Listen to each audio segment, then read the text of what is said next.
The students, today I will describe IELTS reading module in short.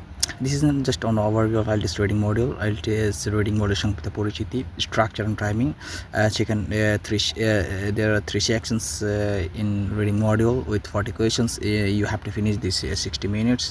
Types of question, multiple choice, matching headings, true false given, এগুলো তোমার answer দিতে হবে। তারপর reading skills needed, সেখানে skimming করতে হবে, scanning করতে হবে, আন্ডারস্ট্যান্ডিং আর্গুমেন্ট যে যুক্তি সহ আছে এগুলো বুঝতে হবে, আইডেন্টিফাইং অপিনিয়ন্স, তোমার যেই মতামত আছে এটা তুমি বের করতে হবে।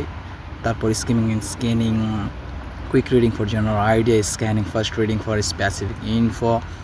তারপর আছে তোমার common topic, science and technology, history, environment, education, সাধারণত এইসব বিষয় আসে। তারপর তোমার tips and strategies, don't read every word, focus on keywords, মানে তোমার যে মূল যে ওয়ার্ডগুলো আছে সেগুলোতে জাস্ট তুমি ফোকাস করবে।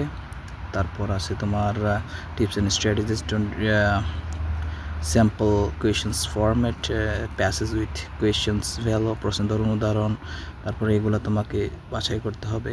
Ultimately mistakes to avoid, reading too slowly, ignoring question types, not practising under time, translating every word, এসবগুলো এড়াতে হবে। Official IELTS practice books, online mock test, time based practice, vocabulary চর্চা রিসোর্স।